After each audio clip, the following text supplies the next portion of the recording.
Hello students, this is Shifali Mishra and I welcome you all on my YouTube channel ज्ञान अड्डा। And आज हम discussion करने वाले हैं कुछ इंपॉर्टेंट प्रीवियस ईयर के questions paper regarding UGC net 2021 जो आपके एग्जामिनेशन होने वाले हैं अक्टूबर में। तो आपके लिए काफ़ी इंपॉर्टेंट है कि आप प्रीवियस ईयर के जो क्वेश्चंस पेपर हैं उनको सॉल्व करिए एंड उसी के कॉन्टिन्यूएशन में हमने आज का ये सेशन रखा है। सबसे पहला जो सवाल है वो आपकी स्क्रीन पर है, बिना किसी डीले के स्टार्ट करते हैं आज का सेशन। तो सवाल है कि break down in verbal communication is describe as, मतलब कि जो मौखिक रूप से संचार होता है या संप्रेषण होता है तो उस समय ब्रेक डाउन होता है, तो उस ब्रेक डाउन को किस प्रकार से डिस्क्राइब किया जाता है या क्या बोला जाता है। इसमें से आपका सही आंसर कौन सा है? शॉर्ट सर्किट बोलते हैं, कॉन्ट्रडिक्शन बोलते हैं, अनइवननेस बोलते हैं या एंट्रोपी बोलते हैं। इन चारों में से सही जो ऑप्शन है वो है ऑप्शन डी, एंट्रोपी। जब भी वर्बल कम्युनिकेशन होता है दो लोगों के बीच में या दो लोगों से ज्यादा के बीच में और उनके बीच में उस कम्युनिकेशन के दौरान में जब भी कोई ब्रेकेज होता है, ए और बी के बीच में कोई भी कम्युनिकेशन हो रहा है और इस दौरान यहाँ पे अगर कोई ब्रेकेज हो रहा है तो उसको बोलते हैं एंट्रोपी। ठीक है, ये आपके लिए काफी इंपॉर्टेंट क्वेश्चन है, ये याद रखने वाला क्वेश्चन है, थ्योरेटिकल बेस्ड क्वेश्चन नहीं है, थोड़ा सा ट्रिकी है, इसको याद करेंगे तो याद हो जाएगा। नेक्स्ट क्वेश्चन आपकी स्क्रीन पर है कि the telephone model of communication was first developed in the area question mark. मतलब सवाल ये है कि टेलीफोन मॉडल जो है कम्युनिकेशन का ये किस एरिया में सबसे पहली बार डेवलप हुआ था। ऑप्शंस है technological theory, dispersion theory, minimal effect theory and information theory. इन चारों थियोरी में से किस कौन सी थियोरी प्रोपाउंड करती है? सबसे पहले तो आप यही बताइए कौन सी थियोरी प्रोपाउंड करती है एंड साथ ही किस एरिया में डेवलप हुआ था। जो राइट आंसर है वो है ऑप्शन डी, इंफॉर्मेशन थियोरी। अब देखिए टेलीफोन मॉडल ये 1948 में ये वाला पर्टिकुलर मॉडल का जो कंसेप्ट है वो आया हुआ था और इसके जो प्रोपाउंडर थे वो क्लॉड शैनन थे। इन्होंने ही पहली बार ये बताया था कि जब एक पर्सन दूसरे पर्सन को अपनी इंफॉर्मेशन को पास ऑन करता है तो उसको बोलते हैं, भेजने वाले को सेंडर और जो रिसीव कर रहा है उसको बोलते हैं रिसीवर। और इसके बीच में होता है एक process, SMCR, sender, message, channel and receiver. तो इन्होंने मतलब कि इन्होंने 1948 में क्लॉड शैनन ने बताया था, ये काफी इंपॉर्टेंट है, इसको आप चाहें तो लिख लीजिए क्योंकि एग्जामिनेशन में ये पूछ सकता है। क्या भरोसा एग्जामिनेशन में आपसे ये थ्योरी ना पूछ करके इस थ्योरी के कौन प्रोपाउंडर है यही पूछ ले। तो ये यहाँ पे सी क्लॉड होगा, CLAUDE क्लॉड, ये नहीं होगा क्लॉड शैनन। ठीक है, तो इन्होंने पहले बताया कि एक सेंडर होता है और रिसीवर होता है, वो मैसेज को ट्रांसफर करता है। तो इस कंसेप्ट को उन्होंने बताया था टेलीफोन मॉडल के थ्रू में। टेलीफोन मॉडल के थ्रू में मतलब ये कि जैसे 1948 की अगर बात बोली जा रही है तो ये बहुत पुरानी बात है, लगभग आपके आज़ादी के समय के आसपास की बात है। तो उस वक्त टेलीफोन बहुत पॉपुलर हुआ करता था, उस वक्त सेलफोन नहीं हुआ करते थे। तो टेलीफोन में क्या होता था कि एक व्यक्ति जो था कॉलर, वो क्या करता था, फोन उठाता था, फोन लगाता था और वो सेंड करता था अपने मैसेज को किसके थ्रू? फोन के थ्रू, मतलब टेलीफोन फोन के थ्रू, जो हाथ पकड़ने वाला टेलीफोन हुआ करता था उस वक्त उसके थ्रू। और दूसरा जो व्यक्ति फोन को कॉल को जो पिकअप करता था वो होता था रिसीवर। ठीक है, तो सेंडर होता था और रिसीवर होता था और बीच में आपका मैसेज होता था। ये चैनल बाकी ये सारे जो प्रोसेस थे वो तो बाद में चीजों को काफी मॉडिफाई किया गया, इन कंसेप्ट्स को मॉडिफाई किया गया। तो यहाँ पे क्या हो रहा है, यहाँ पे हमारी इंफॉर्मेशन पास ऑन हो रही है, यहाँ पे हमारा मैसेज पास ऑन हो रहा है। तो इस वजह से इसको बोला गया इंफॉर्मेशन थ्योरी। क्लियर है? इसीलिए इसको बोला जाता है टेलीफोन मॉडल। इसके प्रोपाउंडर कौन थे? काफी इंपॉर्टेंट है, प्रोपाउंडर है क्लॉड शेनन। 1948 में ये कंसेप्ट आया था। तो चलिए अब आगे बढ़ते हैं नेक्स्ट क्वेश्चन की तरफ।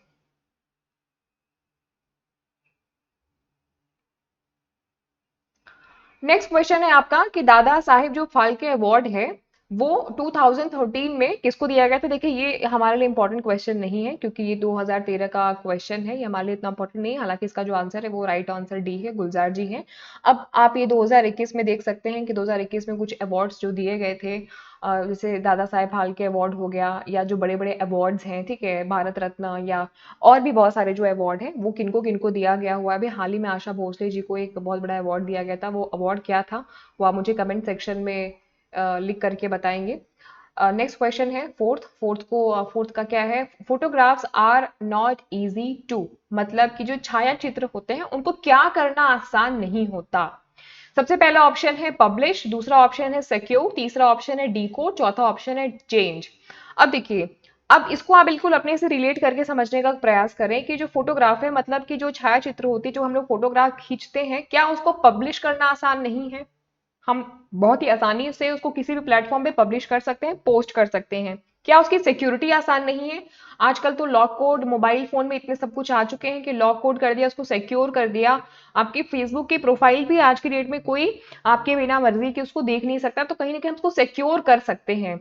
और एडिटिंग मतलब चेंज तो मतलब उसको मतलब बखूबी ही कर सकते हैं। काफी एडिटिंग वेडिटिंग आप करते होगे अपने फोटोग्राफ में। तो क्या चीज है, आप उसको डिकोड नहीं कर सकते, है ना? वो इन कोड के फॉर्म में जो है वैसे ही रहेगा। आप उसमें एडिटिंग कर सकते हो, थोड़ा बहुत चेंज कर सकते हो, लेकिन आप उसका विसंकेतन नहीं कर सकते, आप उसको डिकोड नहीं कर सकते। जो फोटो के पीछे जो बाकी के जो सारी चीजें हैं, जो बैकग्राउंड में उसकी चीजें चल रही हैं, आप उनको डिकोड नहीं कर सकते। राइट? तो इसका जो राइट आंसर है वो है option C. Photographs are not easy to decode. ये काफी इंपॉर्टेंट क्वेश्चन है। ठीक है, चलिए अब इसी के साथ आगे बढ़ते हैं नेक्स्ट क्वेश्चन की तरफ।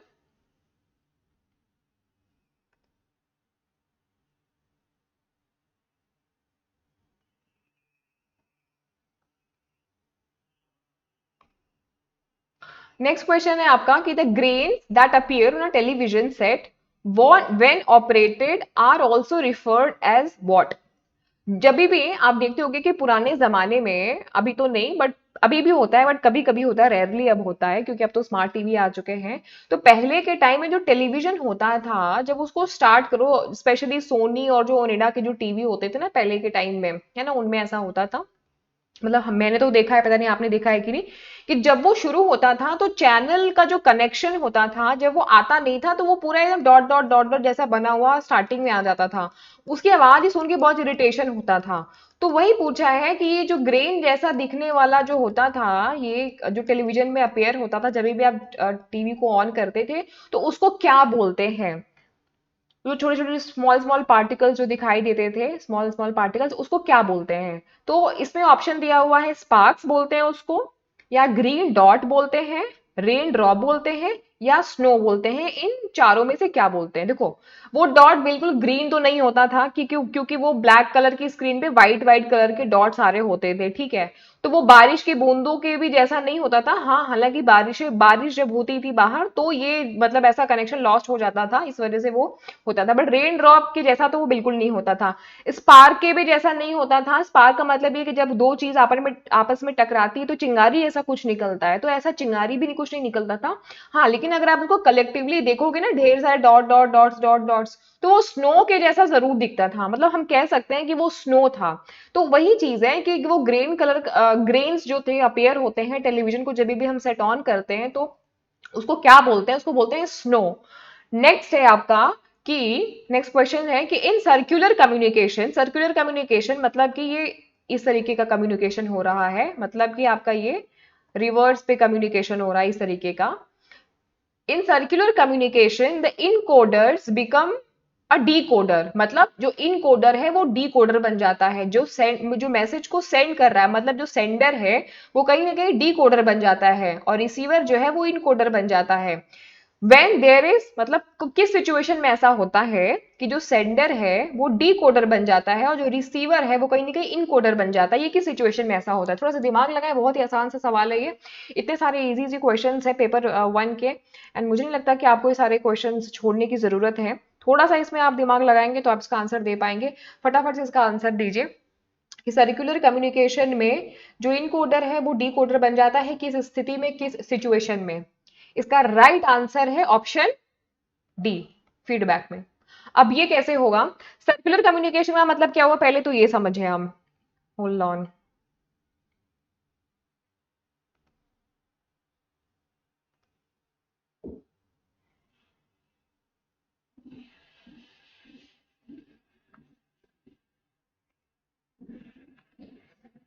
अब यहाँ पे क्या है कि सपोज करिए कि ए पर्सन है और इधर बी पर्सन है। ये सेंडर है, ये रिसीवर है, बीच में है आपका चैनल। मेरी ड्राइंग पे मत जाइएगा, कंसेप्ट को आपको समझना है, ठीक है। अब ये इंफॉर्मेशन का जो फ्लो है वो किधर हो रहा है? इंफॉर्मेशन का फ्लो ऑब्वियसली इधर हो रहा है, क्योंकि सेंडर है, सेंडर इस चैनल का यूज करके, अब चैनल कुछ भी हो सकता है, आपका फोन हो सकता है, वीडियो कॉन्फ्रेंसिंग हो सकती है, एंड देन आपका ईमेल हो सकता है, मैसेज के थ्रू हो सकता है, कुछ भी हो सकता है, क्योंकि आज के टाइम में तो चैनल बहुत सारे, मीडियम ऑफ चैनल तो बहुत सारे हैं। अब ये सेंडर है, सेंडर ने सपोज करिए कि एक मैसेज भेजा रिसीवर को, रिसीवर ने इसको रिसीव भी किया। अब रिसीवर को कोई बात का कंफर्मेशन भेजना है, या इसको समझिए कि कोई बात जो मैसेज इसने भेजा है वो शायद समझ में नहीं आई, या इसको कुछ भी कंफ्यूजन है, या सिर्फ इसको ये भी बताना है कि भाई मुझे आपका मैसेज मिल गया एंड आपके मैसेज से मैं बिल्कुल संतुष्ट हूं, और मेरा एक सवाल और है। तो ये जो सवाल है, तो ये सवाल वापस से ये सेंडर के पास में भेजेगा। तो ये जो सेंडर है वो रिसीवर के मैसेज को वापस से एक्सेप्ट करेगा। तो यहाँ पे क्या है, ये फीडबैक वाला प्रोसेस है, मतलब इसने अपना फीडबैक दिया और फीडबैक में इसने अपना सवाल भी पूछा। तो यहाँ पे क्या क्या, यहाँ पे जो सेंडर है वो इस मैसेज का वो डीकोडर बन जाएगा, और यहाँ पर जो ये मैसेज भेज रहा है वो इनकोडर बन जाएगा अपने फीडबैक को, क्योंकि भेज रहा है, राइट। तो ये बन जाएगा डिकोडर, ये इस मैसेज को डिकोड करेगा, वापस से ये डिकोड करके इसको भेजेगा इस कंडीशन में, वापस से ये वापस से ये डिकोडर बन जाएगा।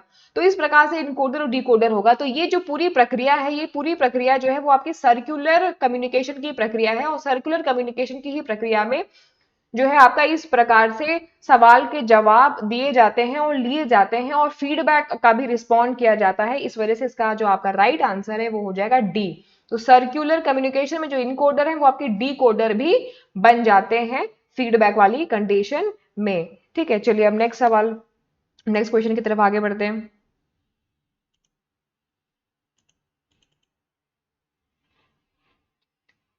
क्वेश्चन इसमें स्किप हो गया शायद, होल्ड ऑन, हमने क्या लास्ट पढ़ा था? एक सेकेंड, हमने पढ़ा 6 पढ़ा and now 7th question. Okay, थोड़ा सा ट्रिकी है 7th क्वेश्चन, ये आपका रीजनिंग का क्वेश्चन है, एंड समटाइम्स रीजनिंग का नहीं, ये मैथ्स का क्वेश्चन है, इसमें थोड़ा सा आपको दिमाग लगाने की जरूरत है। देखिए आपके टोटल 10 यूनिट है, एंड हर यूनिट से 5 मार्क्स के आपसे क्वेश्चन आने वाले हैं। यूनिट क्या है, कंप्लीट सिलेबस मैंने आपको टेलीग्राम के चैनल पे शेयर कर दिया है, पूरा पीडीएफ, मैंने पूरा वीडियो भी बनाया था जिसमें मैंने स्ट्रैटेजी डिस्कशन करा था। वो लेक्चर आपने, अगर आपने मिस किया है वीडियो वो वाला सेशन, तो उस सेशन को जरूर से देखिएगा, एंड पूरा पूरा पीडीएफ मैंने प्रोवाइड किया हुआ है सिलेबस का कंप्लीट टेलीग्राम के चैनल पे। टेलीग्राम का जो लिंक है वो आपको डिस्क्रिप्शन में मैं ड्रॉप कर दूंगी, वरना आपको चैनल पे भी मिल जाएगा। तो चलिए, मैथ्स का क्वेश्चन है, काफी इंपॉर्टेंट क्वेश्चन है, इंपॉर्टेंट भी है, थोड़ा सा इजी भी है और ट्रिकी भी है, समझ लिया तो इजी ही है। इन पोस्ट ऑफिस में क्या है कि stamp of 3 different denomination, 3 different different denomination के स्टैंप है। 7 रुपए का एक स्टैंप है, एक 8 रुपए का स्टैंप है, एक 10 रुपए का स्टैंप अवेलेबल है। The exact amount for which one can not buy this stamp, इन चारों में से कौन सा वो एग्जैक्ट अमाउंट है जिससे कि डिनोमिनेशन बाय नहीं किए जा सकते हैं। अब ये थोड़ा सा ट्रिकी क्वेश्चन है, सवाल को आप थोड़ा सा समझना पड़ेगा आपको यहाँ पर, कि देखिए ये आपको पैसे पूरे खर्च करने हैं, ऐसा नहीं है कि आपने यहाँ पे 7 रुपए का लिया तो 20 में से 7 आपने लेस कर दिया, नहीं वो नहीं चलेगा। आपको ये पूरे 20 रुपीज आपको खर्च करने हैं, और इस तरीके से खर्च करने हैं कि आपकी डिनोमिनेशन इसमें सेट हो जाए।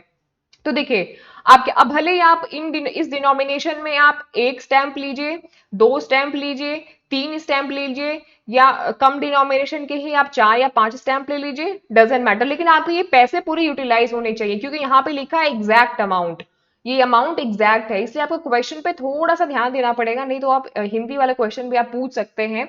वो कौन सी राशि है जिससे ये टिकट नहीं खरीदी जा सकती है, सवाल ये है कि इसमें से वो कौन सी राशि जिससे ये टिकट नहीं खरीदी जा सकती है। तो किनसे खरीदी जा सकती है, अगर हमें ये पता पड़ जाए, तो किनसे नहीं खरीद सकते हैं ये हमें ऑब्वियसली पता चल जाएगा। तो अगर बात करें हम 20 की अगर हम बात करें, तो 10 रुपए का हम 2 टिकट खरीद सकते हैं, 10 + 10 का अगर हम 220, अगर 2 टिकट खरीदेंगे तो हमारा 20, ये 20 रुपए हमारा पूरा इसमें यूटिलाइज हो जाएगा। अब बात करते हैं 23 रुपए का। 23 रुपए को किस हिसाब से अगर हम एडजस्ट करना चाहें, तो अगर हम इसमें 8 + 8, मतलब ये वाली 2 बार टिकट खरीद ले और ये वाली 1 बार टिकट खरीद ले, इस तरीके से, तो देखिए 23 यूटिलाइज हो जाएगा। आप इसको कैलकुलेट करके भी देखिए, 8 और 8 16, और ये आपका 17 कितना हुआ, 23 हो गया। तो ये आपका पूरा यूटिलाइज हो गया। अब 29 को देख लेते हैं। 29 को देखेंगे तो क्या करेंगे, चलिए मान लीजिए इसमें हम 7 रुपए की एक टिकट खरीद ली, स्टैंप एक और 7 रुपए का अगर खरीद लिया तो कितना हुआ, 7 2 14। एक और चलो खरीद लेते हैं क्योंकि 1429 में भी हमारे पास पैसे हैं, तो एक और खरीद रहा तो 21 हो गया। एंड देन इसमें हम अगर 10 रुपीज का और खरीदेंगे तो 21 और 10 हमारा ज्यादा हो जाएगा, मतलब कि 31 हो जाएगा। 31 तो हमारे पास है भी नहीं, तो हमारे पास बचा कितना, 8 रुपए। तो अगर हम इसमें 8 रुपए की ये वाली टिकट खरीद लेंगे तो बिल्कुल हमारा 7 3 21 और 21 8 हमारा 29 हो जाएगा। अगर आप इस 19 को खरीदोगे तो आप नहीं खरीद पाओगे, आप कितने भी डिनोमिनेशन को सेट कर लो इसमें ये नहीं हो पाएगा। लेकिन आप इस क्वेश्चन की ट्रिक को तभी समझ पाएंगे जब आप इस क्वेश्चन के अर्थ को समझ पाएंगे। क्वेश्चन का अर्थ है कि एग्जैक्ट अमाउंट जो है वो इस स्टैम्प को कौन सा है इसमें से जो बाय नहीं कर सकता। ठीक है, अब इसमें हम नेक्स्ट क्वेश्चन देखते हैं कि नेक्स्ट क्वेश्चन क्या कह रहा है।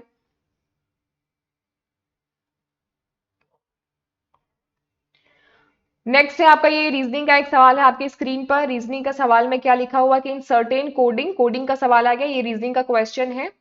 एंड इसमें क्या है कि इनकोडेड एज डोमेस्टिक, मतलब क्वेश्चन को इनकोड किया गया है एज अ डोमेस्टिक।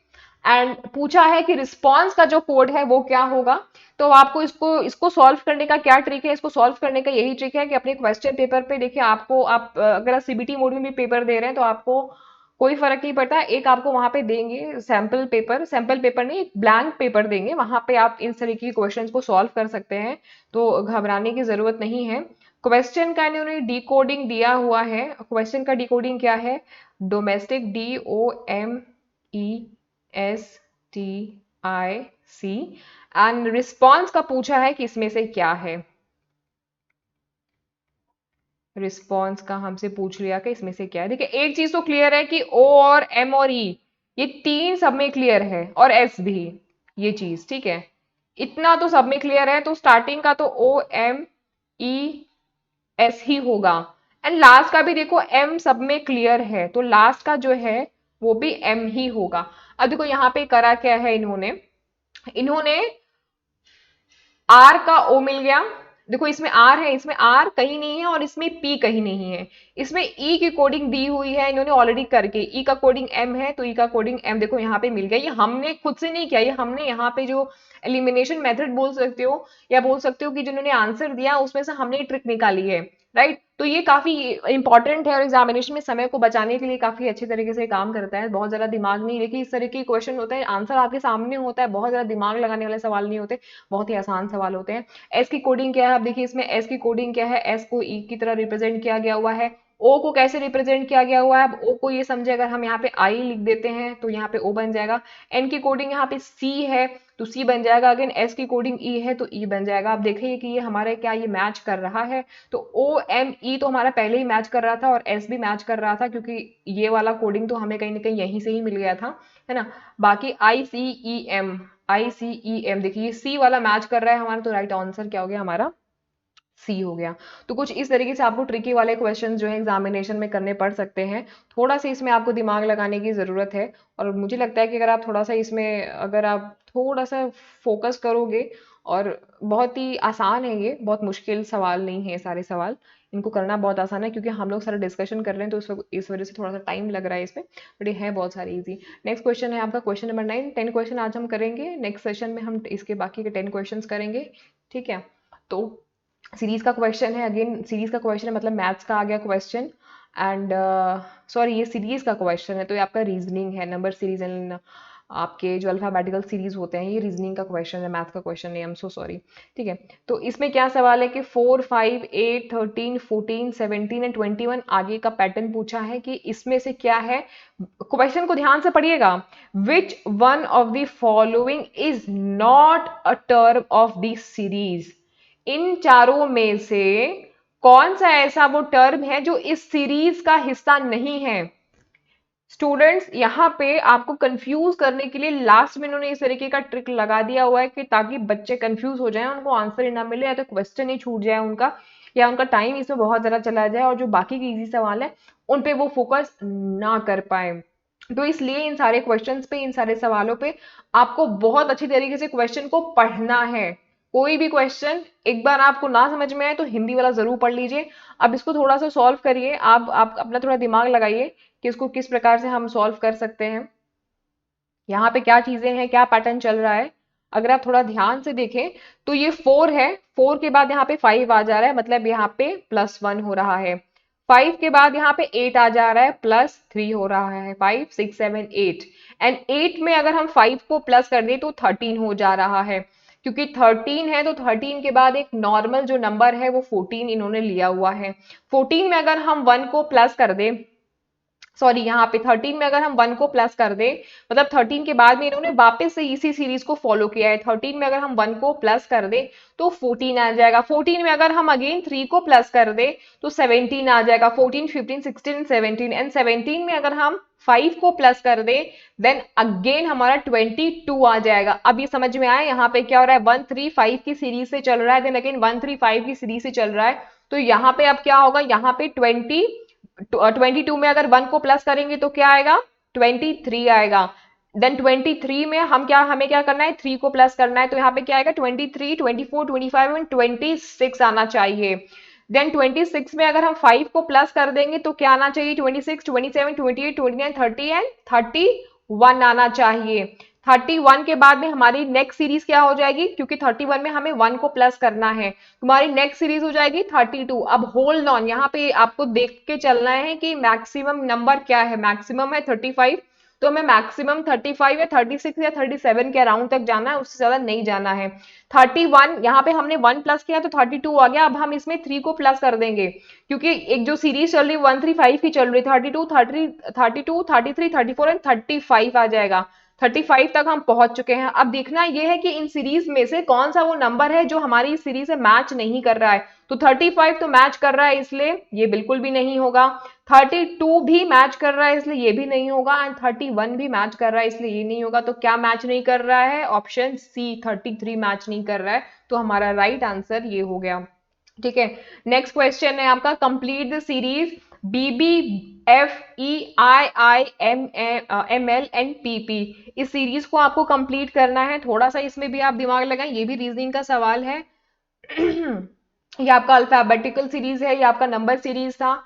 ये दोनों ही रीजनिंग के सवाल हैं, बट ये आपका नंबर और ये अल्फाबेटिकल है, थोड़ा सा डिफरेंट है, बट है बहुत आसान। इसमें एक चीज आपको दिख रही होगी कि बीबी है, आई है और पीपी है, मतलब कुछ तो है जो रिपीट हो रहा है, लेकिन हमको यहाँ वाला इसके नेक्स्ट वाला सीरीज पता करना है। तो हमें इससे मतलब नहीं है कि इसके बाद में कुछ अगर रिपीट हो तो।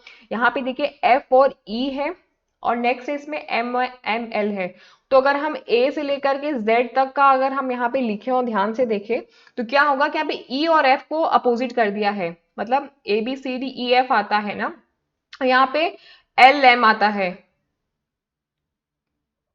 ठीक, अब यहाँ पे क्या कर दिया है, यहाँ पे ई को पहले कर दिया हुआ है, एफ को बाद में कर दिया है, और एल और एम आता है तो एम को पहले कर दिया है, एल को बाद में कर दिया है। तो यहाँ पे जो भी होगा वो उल्टा ही होगा, है ना। तो अब ये देखिए PQR ST होता है, ठीक है। तो ये हो सकता है कि यहाँ पे ये है, अभी हम चेक करेंगे। ST ये वाला तो बिल्कुल नहीं हो सकता, क्योंकि यहाँ पे जब भी होगा अपोजिट होगा। TS हो, क्योंकि ST तुम्हारा नॉर्मल चल रहा है ना, तो हमें अपोजिट पीछे जाएगा, T और S हो सकता है, ठीक। क्योंकि यहाँ पे LM तो था, और लेकिन M और L है, तो हमें इस हिसाब से देखना है। तो ST ये तो बिल्कुल नहीं होगा। LMNOPQRS, R और S, RS नहीं हो सकता, लेकिन S और R हो सकता है, क्योंकि अपोजिट वाला चीज यहाँ पे चल रहा है। तो अब ये तो है, ये दो एलिमिनेट हो गया। अब या तो ये चलेगा या तो ये रहेगा। अब इसमें एक चीज थोड़ी सी समझने वाली बात है, वो क्या बात है, थोड़ा सा इसमें ये देखिए कि B के बाद क्या इसमें लिया, A B, बी के बाद लिया इसमें ई के बाद लिया इसमें आई के बाद इसमें लिया एल के बाद LMNOP लिया। इसलिए 3 और 5 के डिफरेंस पे कर रहे हैं, इसलिए यहाँ पे PQRST, मतलब T और S, ए वाला ऑप्शन यहाँ पे लेंगे। क्योंकि यहाँ पे जो डिफरेंस इनके बीच में आ रहा है, जो ये नंबर ले रहे हैं, ABCDEFGHI JKLMNOPQRST, इसलिए हम ये वाला लेंगे। हमारा जो राइट इसमें आंसर है वो है 10 का ए। नेक्स्ट क्वेश्चन है हमारा, नेक्स्ट क्वेश्चन देखते हैं। ये लास्ट क्वेश्चन है, क्योंकि हमने एक क्वेश्चन नंबर जो 3 था वो कहीं ना कहीं स्किप करा था, काफी इंपॉर्टेंट क्वेश्चन है।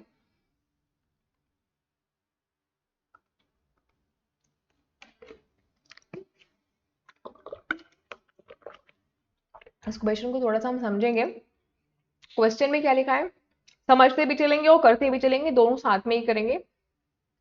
A man started walking from his house towards the south. देखिए ये भी अगेन रीजनिंग का क्वेश्चन है। रीजनिंग में आपका एक टॉपिक है डायरेक्शन, ये पर्टिकुलर उसका क्वेश्चन है। बहुत ही आसान बेसिक से सिंपल से क्वेश्चन है। तो बट इसको देखते हैं कि क्या है इस क्वेश्चन में। A man started walking from his house toward south. एक आदमी है और उसने अपने घर से चलना शुरू किया और वो साउथ की तरफ बढ़ा। चलिए इसको एक साथ बनाते हुए चलते हैं ताकि हमारा जो काम है वो थोड़ा सा आसान हो जाए, हमारा टाइम ना ज्यादा वेस्ट हो। राइट। अब इसमें हम सबसे पहले कि अब डायरेक्शन का क्वेश्चन कर रहे हैं, तो students it is but natural कि हमें एक डायरेक्ट, ये ना मेरी ड्राइंग है ना बहुत लाजवाब है। तो डायरेक्शन का क्वेश्चन कर रहे हैं तो हमें एक इसमें कंपास बना लेना होगा। प्लीज मेरी लाइन पे ना जाना, मेरे जो कंसेप्ट है उनको समझना। जो मैं समझा रही हूँ, ये इधर ईस्ट हो गया, इधर वेस्ट हो गया, नॉर्थ हो गया, साउथ पोल हो गया। तो हमने सारे पोल को बना लिया क्योंकि हम डायरेक्शन के क्वेश्चन कर रहे हैं, तो हमारे इस तरीके के जो क्वेश्चंस में इस तरीके के पोल्स बनाने बहुत इंपॉर्टेंट होते हैं ताकि हमारा क्लियर होता चले। राइट। अब इसमें क्या है कि ये आदमी है जिसने अपने घर से, अब बीच में ये आदमी है ना। हर एक क्वेश्चन में आदमी हमेशा बीच में ही होगा, ये ध्यान रखना है। इधर उधर कहीं नहीं होगा, सेंटर में होगा एकदम। Man started walking from his house toward south. एक आदमी है वो, उसने अपने घर से चलना शुरू किया और साउथ की तरफ उसने चलना शुरू किया। अब साउथ किधर है, इधर है ना। साउथ की तरफ चल रहा है लेकिन कितना दूर चल रहा है ये नहीं पता। तो आगे देखते हैं। आफ्टर वॉकिंग 6 किलोमीटर, मतलब 6 किलोमीटर वो आदमी चला। तो एक मान लेते हैं कि यहां से ये चला होगा यहां तक, और ये जो पूरी डिस्टेंस है यहां से यहां तक की, ये 6 किलोमीटर की होगी। अब क्या है, he turn to his left and walk 5 kilometre. अब वो अपने लेफ्ट में हो जाता है। आपका लेफ्ट, अगर आप स्क्रीन पे हो तो आपका लेफ्ट ये है, इधर नहीं टर्न होना है, ये इधर टर्न होगा क्योंकि ये बंदा इधर से चला है ना, साउथ की तरफ इसका फेस है। तो जो इसका लेफ्ट है वो ये है, इधर इस साइड में है। तो ये लेफ्ट चला और कितना चला, 5 किलोमीटर चला लेफ्ट। तो ये ए पॉइंट से चला, बी पॉइंट पे पहुंचा, देन ये सी पॉइंट पे पहुंचा। ठीक है, ऐसे भी हम करते हुए चलेंगे। उसके बाद क्या है कि ये बंदा वापस से, then he walked further 3 kilometre after turning left. अब ये बंदा वापस से लेफ्ट मुड़ गया। देखो ये बंदा भी लेफ्ट ही है मुझे लग रहा है। अब देखो 3 किलोमीटर ये चला है, तो देखो हमने एक पहली लाइन खींची हुई 6 किलोमीटर की, इतनी लंबी, तो ऑब्वियसली 3 किलोमीटर इसके हाफ पे आएगा। ये तो कॉमन सी मतलब आईक्यू वाली बात है। तो ये लेफ्ट पे चला, यहां पर पहुंचा, ये कितना हो गया, ये 3 किलोमीटर हो गया। अब ये डी पॉइंट पे पहुंच गया। ठीक। अब आगे क्या है, he then turn to his left and, अभी मतलब ये वापस से लेफ्ट, ये लेफ्ट ही है पक्का। Continued to continued his walk for 9 kilometres. अभी ये वापस से लेफ्ट मुड़ा और इसने अपनी वॉक को 9 किलोमीटर तक कंटिन्यू रखा। राइट। 9 किलोमीटर तक रखा मतलब इसका लेफ्ट तो इधर पड़ेगा। तो 5 किलोमीटर की ऑलरेडी हमने इधर लाइन ड्रॉ करी हुई है, तो 5 तो ये कंप्लीट हो गया एंड 9 कुछ इधर से आगे जाएगा, मतलब कि 5 ये हो गया क्योंकि हमें 9 पूरा चलना है, इधर का पूरा ये 9 है। तो 5 ये और ये 4 हो गया, 5 और ये 4 9 हो गया। तो इसको 9 ऐसे समझ लें या ऐसे समझ लें कि ये 4 किलोमीटर और इधर जाएगा। अब इसमें सवाल क्या है, how far he is away from his house. वो अपने घर से कितनी दूरी पर है। अब उसका घर यहां पर है इस वाले पॉइंट पर, और ये बंदा इस पॉइंट पर है, ई पॉइंट पर। पूछ रहा है कि इसके घर से दूरी कितनी है। जब भी आपसे ये पूछे कि घर की दूरी कितनी है, तो हमेशा जो शॉर्टेस्ट डिस्टेंस होती है उसको बताना होता है। वैसे तो अगर आप देखें टेक्निकली, तो ये वाला एरिया, क्योंकि ये पूरा 6 किलोमीटर है, आधा हो गया 3 किलोमीटर, मतलब ये बंदा वापस से अपने घर की तरफ जाएगा इस पॉइंट पर, यहां से डायरेक्टली अपने घर पे पहुंच सकता है। मतलब 4 किलोमीटर ये बोल लें और 3 किलोमीटर ये बोल लें, तो 4 और 3 कितना हुआ, 4 5 6 एंड 7 किलोमीटर। एक तरीके से आप सोचोगे कि ये हो सकता है, बट नहीं, ये गलत है। जब भी डिस्टेंस पूछता है तो हमेशा हम मतलब जो सबसे शॉर्टेस्ट डिस्टेंस होती है उसको कैलकुलेट करते हैं। तो उसकी सबसे शॉर्टेस्ट डिस्टेंस क्या हो सकती है, इस पॉइंट से इस पॉइंट पर पहुंचना। ये क्यों यहाँ पे जाएगा फिर यहाँ से यहाँ जाएगा, जब इसके पास में एक ऑप्शन है कि ये यहाँ से डायरेक्ट यहाँ जा सकता है, तो ये क्यों जाएगा। लेकिन हमें ये नहीं पता है कि यहाँ से यहाँ की डिस्टेंस क्या है। तो इस पॉइंट पर हमें यहाँ से यहाँ तक की डिस्टेंस निकालनी पड़ेगी। इसका एक फॉर्मूला होता है। फॉर्मूला क्या है? अब देखिए ये जो पॉइंट है, हमें दो पता है कि हमारा यहां से यहाँ का डिस्टेंस क्या है और यहां से यहाँ का डिस्टेंस क्या है। ये पूरा 6 है, ये हमें पता है, और ये पूरा हमारा 9 है, ये पता है। हमको यहां से यहां तक का पता करना है, तो हमको इस वाले से मतलब नहीं है। हमें एक ट्रायंगल मिल गया है, एक ट्रायंगल अपने को ये मिल गया है, ये ट्रायंगल, ठीक है। अब इसका फॉर्मूला क्या है? फॉर्मूला ये है, ये वाला पॉइंट क्या था हमारा? आई थिंक ये, इसको आप एक पॉइंट कुछ और दे सकते हो, या फ्रेश हम पॉइंट दे देते हैं, इसको हम ए पॉइंट दे देते हैं, इसको बी पॉइंट दे देते हैं, क्योंकि हम यहाँ पे फॉर्मूला लगा रहे हैं इसलिए हम इसको फ्रेश पॉइंट दे देते हैं। तो ए बी और सी पॉइंट हो गया हमारा, मतलब ये वाला डॉट ए है। ओके, तो ये पूरी खिचड़ी पक गई है, लेकिन आई होप कि आपको समझ में आ रहा होगा। इसका फॉर्मूला ये है, A B square plus A B, मतलब ये बी वाला, बी और सी का स्क्वायर इज इक्वल टू, हमें पता क्या करना है? सी और ए के बीच का डिफरेंस पता करना है, क्योंकि हमें यही डिस्टेंस तो उसमें पूछा है क्वेश्चन में, सी और ए का पूछा है। अब इसको हमको अंडर रूट में डालना है। ए बी का कितना वैल्यू है? ए बी का वैल्यू है 3, क्योंकि ये पूरा है आपका 6, है ना। ये पू ये पूरा है आपका, ये पूरा है आपका 6, ये हाफ है आपका 3, ये आपका 4 है। हमें इसका वैल्यू जानना है। तो ए बी कितना हो गया? अंडर रूट पहले आपको डाल लेना है। ए बी का कितना हो गया? 3 का स्क्वायर प्लस बी सी कितना हुआ? ये वाला पॉइंट 4 का स्क्वायर, एंड देन सी ए का अपने को पता करना है। तो 3 का स्क्वायर 9, 4 का स्क्वायर कितना हुआ? 16, under root C A, 16 plus 9 is equal to 25, under root C A. अब अंडर रूट को हटाना है, तो हटाने के लिए क्या करेंगे? इसका अंडर रूट निकालेंगे 25 का, तो 25 का अंडर रूट इज व्हाट? 5। ये हो गया हमारा। आई थिंक इधर की स्क्रीन दिख रही है कि नहीं आपको? I am so sorry, I don't know whether is it visible और नॉट। Okay, hold on. ये फॉर्मूला आपने देख लिया ना? Sorry, I am so sorry, I don't know कि उधर की स्क्रीन दिख रही है कि नहीं। तो 3 का स्क्वायर, 4 का स्क्वायर, 3 का स्क्वायर हो गया आपका 9। मैं इधर थोड़ा सा ये कर दे रही हूँ, उधर इस जगह पे। ये आ जाओ, आपका हो गया 9 एंड 16, इसका आपका हो गया अंडर रूट, एंड ये आपका हो गया 25, देन आपका सी ए, और 25 का रूट आप निकालोगे तो आ जाएगा 5, ठीक है। तो इस तरीके से आपका ये पूरा सॉल्व हो जाएगा। तो आपका राइट जो आंसर आया वो 25 का अंडर रूट आ गया। 25 का under root is what? See, 5 kilometre.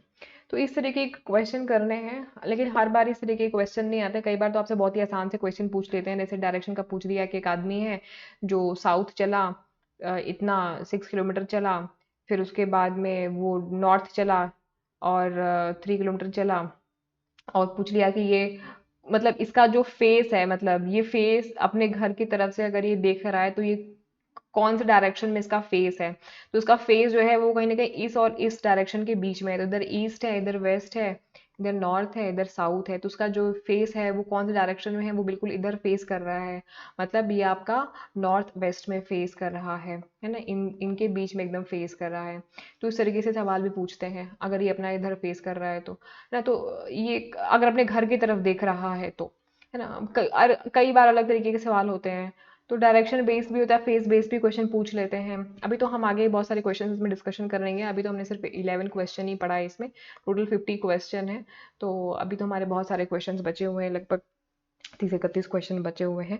तो वो सारे हम क्वेश्चंस धीरे धीरे करेंगे, 32-35 क्वेश्चंस। तो आई होप गाइस कि you have enjoyed this session. कैसा लगा आपको आज का लेक्चर? कमेंट बॉक्स में ज़रूर लिखिएगा। एंड पेपर वन में बिल्कुल फोकस करिए, बहुत ही आसान, एकदम सबसे बहुत ईजी वे में आपसे क्वेश्चन पूछे जाते हैं। एक बार अगर आपने कंसेप्ट को पढ़ लिया तो दोबारा आपको रिविजन करने की भी ज़रूरत नहीं है, सिर्फ प्रैक्टिस पेपर को सॉल्व करने की ज़रूरत है। ठीक, तो ऑल द वेरी बेस्ट, मिलते हैं हम नेक्स्ट सेशन में। Thank you.